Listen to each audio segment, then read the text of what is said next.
Hello, I'm live. It says I'm at my childhood home and I'm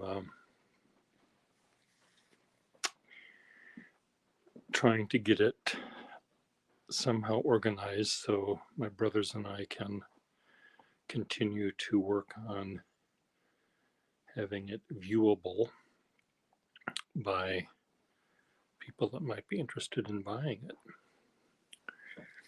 And it's kind of difficult because we're also trying to sell quite a lot of the items that are in the house. And we have to sell items before we can um, make it ready to be seen. And we're also trying to fix things that need to be fixed. There's a year and a month or two ago, we had a pipe that burst in the basement, and we had to empty the basement of the belongings that it had to dry them out and repair the walls and the carpeting. And that's almost done. And then we can fill up those rooms with some of the furniture that we have here, and then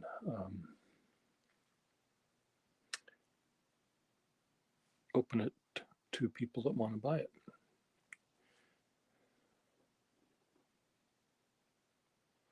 I'll miss it a lot. I've always considered this home and my place in Boston as a treehouse. But since both my parents are no longer living,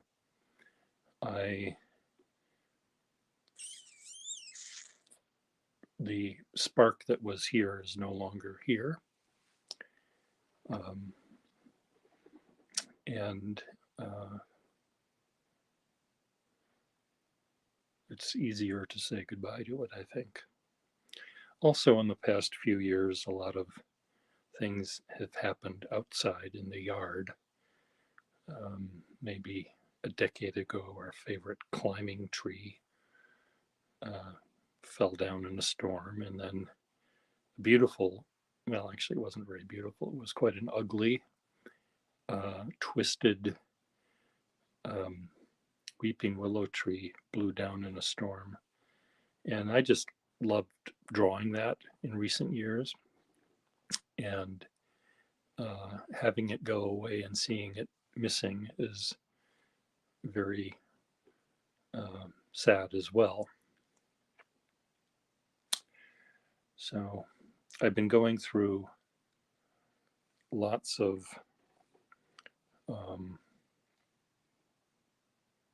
old drawers full of art that I did and my father did, and my father did when he was a child, ended up at my grandmother's house, and all of her stuff ended up here and was essentially not even looked at in 40 years.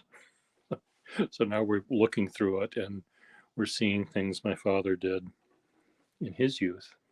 And he was an amazing talent at that time as well.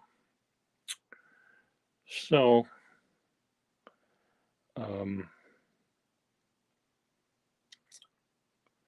that's what I'm dealing with today, taking a little break.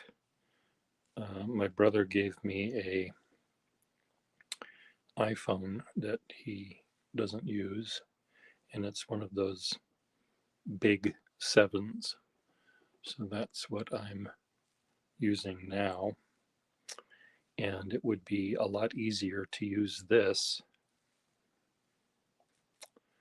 than an iPad. when I'm broadcasting and when I'm inviting people on. It's big enough that I can see comments and I can see, presumably, the other person and what they're drawing or the pens they have enough. So I don't have to have the big iPad blocking my view, which had been the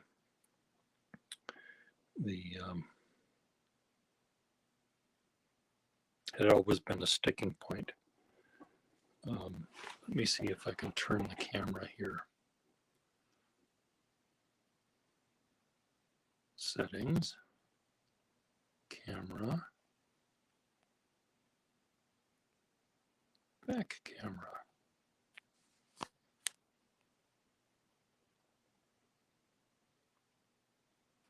Now here's the back camera. So if I'm drawing, I can see what I'm doing and I can see if it's in focus easily enough. And I can show, if I'm showing my studio or the gallery, that'll work. So hopefully this will function. I don't know, can I read comments? If anyone is there and they want to comment, can you say something and I can see if it works? Because it would be nice if I could use this.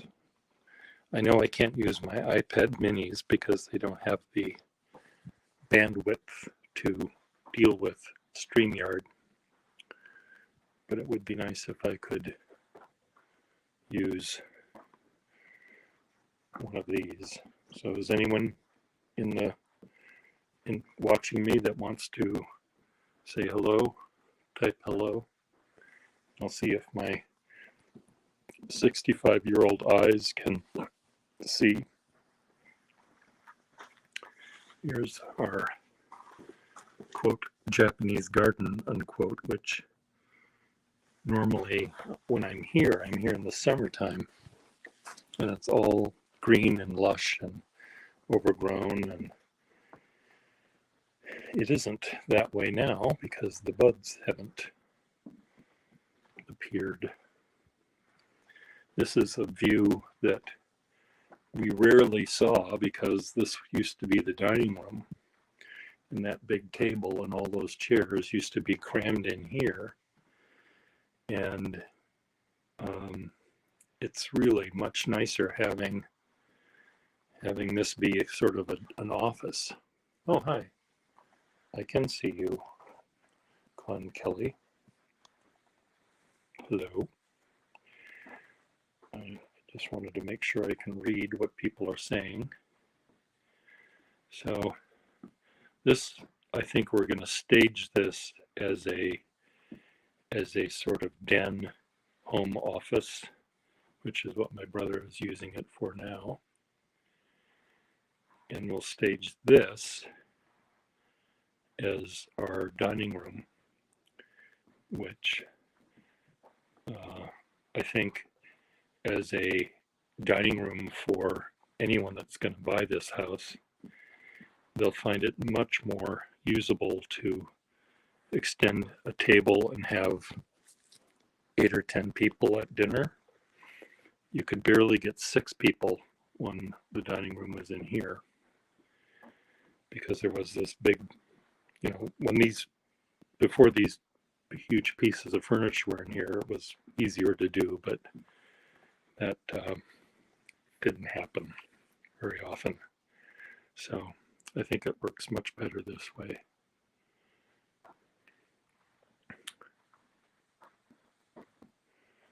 Who else is watching me? So Glenn, I'm sure I've talked with you before.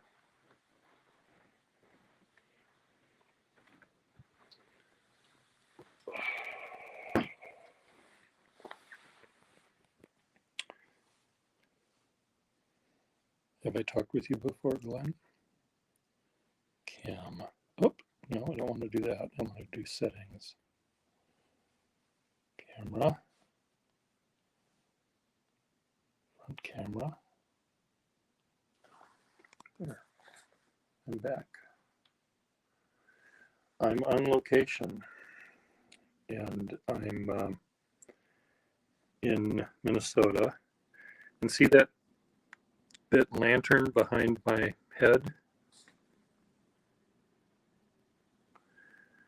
That was the first piece of furniture my parents bought when they were married. Not a dining room table, not a couch. They might have had a bed, but I don't know. But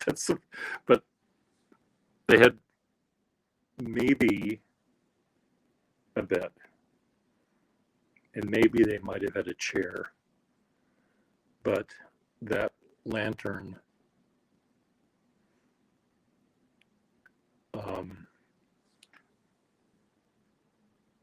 was the first piece of furniture they bought. And my dad had to borrow money to buy it. So that explains a lot of my penny wise and pound foolishness that I inherited.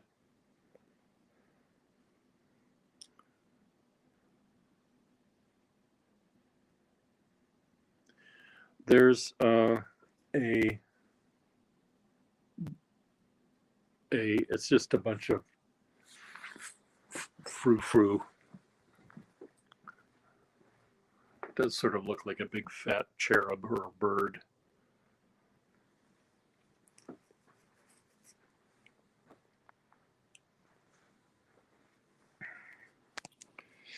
But I'm remembering what this house, we're having a group of people coming through the house at the end of May who are people that very much like mid-century modern houses. And they like to take tours of them before they're torn down or bulldozed or remodeled or somehow fucked up. And this house had been added on to twice in its life. One addition was not a bad one. It sort of retained quite a lot of the original aesthetic. The garage, which is, this used to be the garage. This is a two-car, now it's a two-car kitchen. And the garage is detached with a breezeway in between.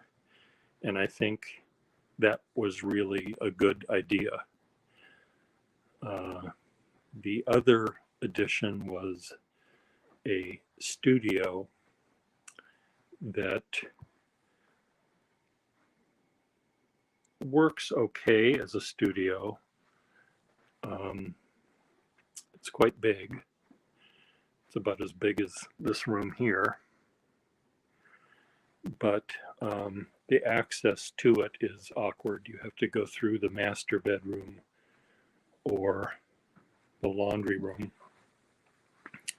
And it seems very much a structure built in the 70s rather than the 50s and 60s.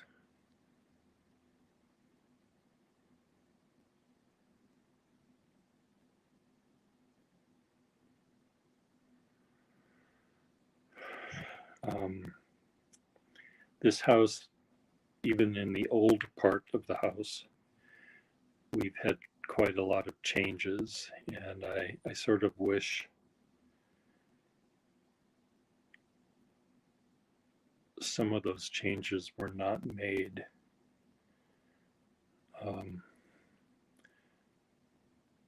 But anyway, they were made and they're here.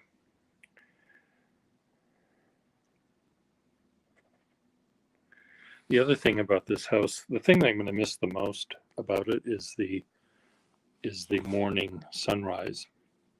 I always get up early, and depending on the season, the sun comes up more or less right outside the window. Beautiful sunrises. And this house is on a typical suburban street. The width of the lot, each lot, is roughly the same, roughly has the same size house on it. So we have houses and neighbors across the street. We have houses on either side of us. But looking that way, there's the next house is 2 miles away. And in between here and there is a lake that isn't really a navigable lake. It's more of a swamp that sometimes, depending on the amount of rain, it might look just like a big grassy meadow. And beyond that is a strip of land, and beyond that is the Minnesota River. And then beyond that is the next suburb. So I'll show you what the view is. I can figure out how to change the camera around again. Settings, camera, back camera.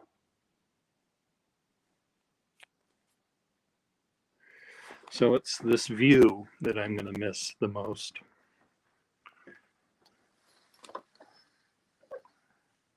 And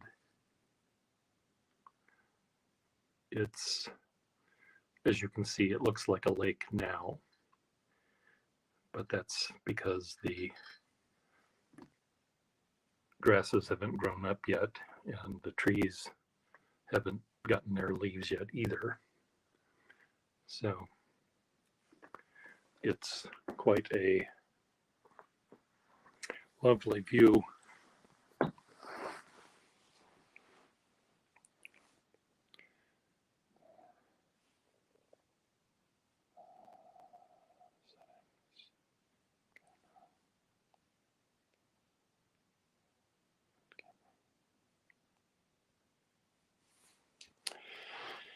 So anyway, I would show you the studio, but I'm connected to Wi-Fi on this device, and even if I'm using my newer phone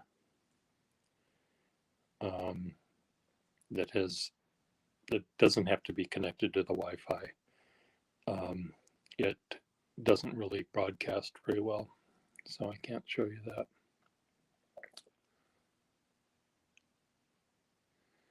But anyway, there's some things that were done. There was a time in the 70s when track lighting was the big thing. So my father put all this track lighting in, which I just thought was dumb.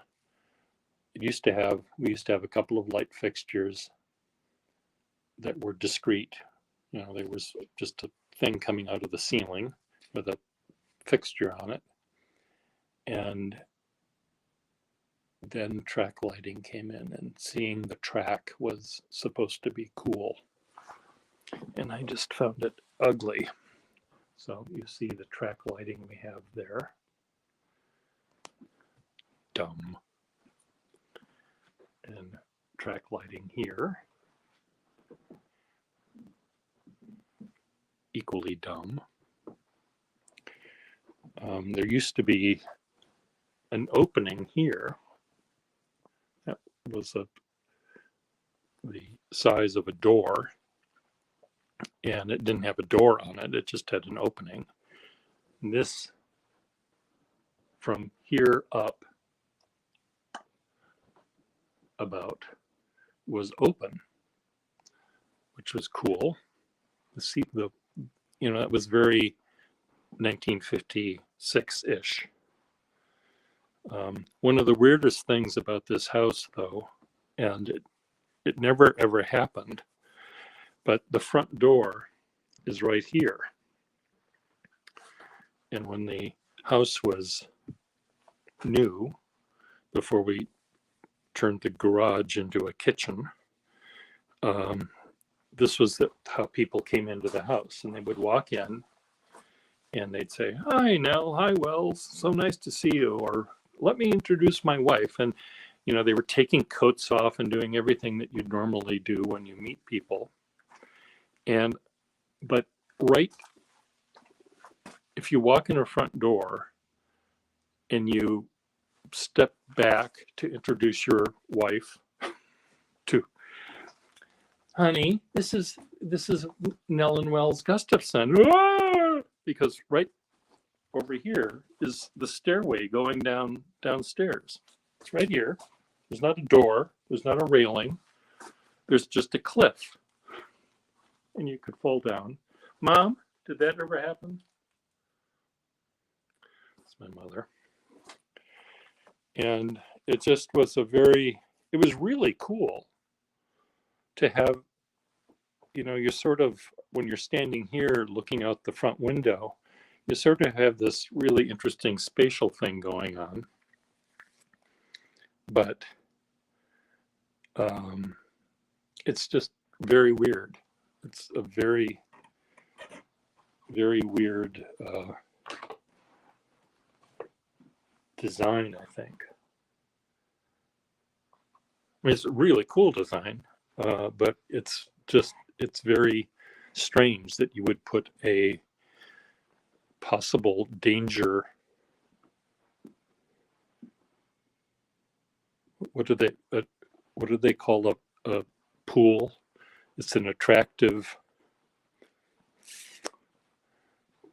menace or attractive.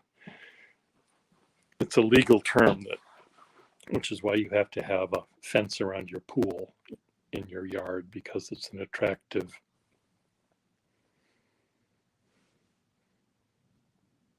disaster waiting to happen. So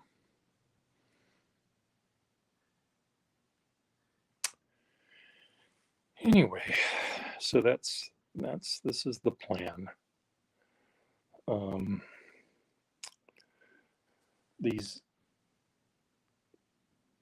ugly shelves we have to put the things we're trying to sell on to organize that, but they used to be downstairs, and we had to move them up here because of the carpeting was being installed downstairs 2 weeks ago.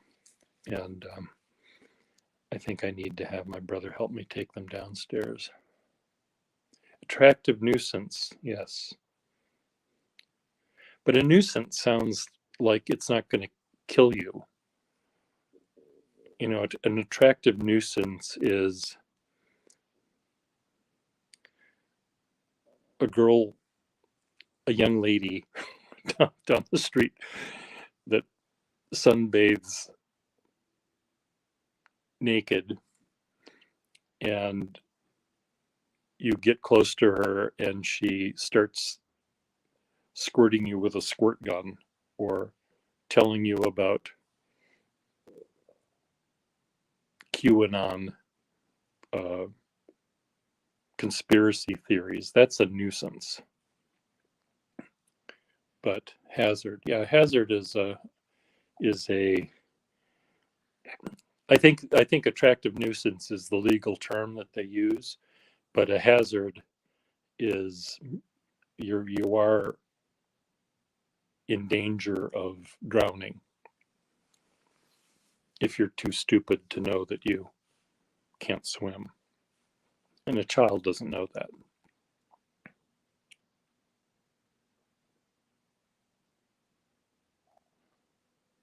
Property owners land that can attract children to trespass on the land and lead to, so yeah. Okay, attractive nuisance. But nuisance sounds too benign. I mean, the children are a nuisance, not the pool.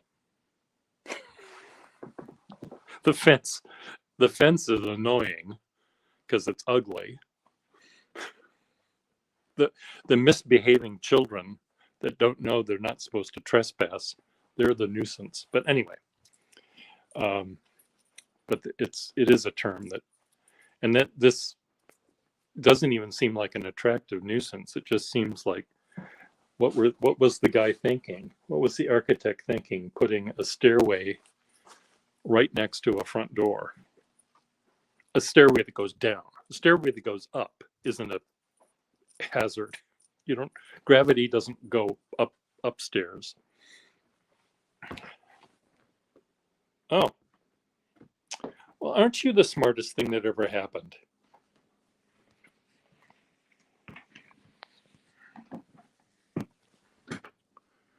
Well, I don't know whether you're the smartest thing that ever happened, but you're pretty smart.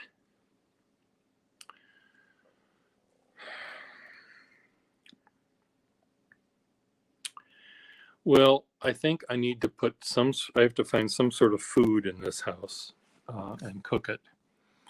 And then do some more moving some things around so my brother sees that I was productive. But part of what I was doing was finding out whether this phone can work for me, and it is, so that makes me happy. I do have another phone my brother gave me, but its camera doesn't work at all. So it still works for watching YouTube and stuff. I use my iPad Pro to watch YouTubes as I fall asleep, and that's using kind of an expensive device that has a shelf life of some amount. I don't want to wear it out by watching YouTube when I have lots of drawings I can do on it and things like that. So this one may end up being my YouTube watching. I don't really watch YouTube. I just more listen to it as I'm trying to fall asleep. So I think it'll do that job. My brother said just take a hammer to it and throw it away, and I said no, I don't want to do that. Still can do. I can still write emails on it. I can still check eBay and that kind of stuff. No, we are all on the same page. It took us a little. It took me. I was the latest one to sort of get on this page. I wanted to live in this house a little longer and sort of see what it would. In my mind, I was thinking, at some point we'll inherit this house and I can live here and I can arrange the furniture in the living room the way I want, and I can do this the way I want. But I don't need to move back to Minnesota. And my brother, who has been living here for the last decade or so, taking care of my dad and sometimes my mother when she was alive, he has grown tired of the house and all of its problems. And some of the memories that he had to deal with in this house are different than my memories. My memories mainly are of me being young and my parents being alive. And my brother's memories of this house include my father's somewhat slow decline, and all of the times that the plumbing went wrong and having to fix the plumbing and rake the leaves and all the stuff that I didn't have to do because I didn't live here. But he didn't want to live here, and So we're all on the same page. We're selling it, and we're happy about it. I just hope that the person that buys it won't immediately tear it down. And that happened to the house next door to us, and it was of all the houses that are on this block, this house and the next door neighbor's house were designed without the typical cookie cutter that was being used. They were individually designed by an architect. And when I saw that the neighbor's house was just bulldozed in this big 3-story mega mansion was put in its place, I thought that would happen here. But subsequent to that happening to that house, many houses have been bought and sold by new people, and they have not taken a bulldozer to them. I think mid-century modern houses have an appeal, even the ones that are cookie cutter-y. So I think this will remain unbulldozed for a while. And there's not really any room to add anything to it. You can't put a pool in. You can't make your own attractive nuisance because there's no way to get a bulldozer back there, because the house goes way closer to the property line than probably it should have ever been built. So anyway, okay, I'm gonna grab something to eat. It was good seeing you all, and I'll talk to you later. Toodles.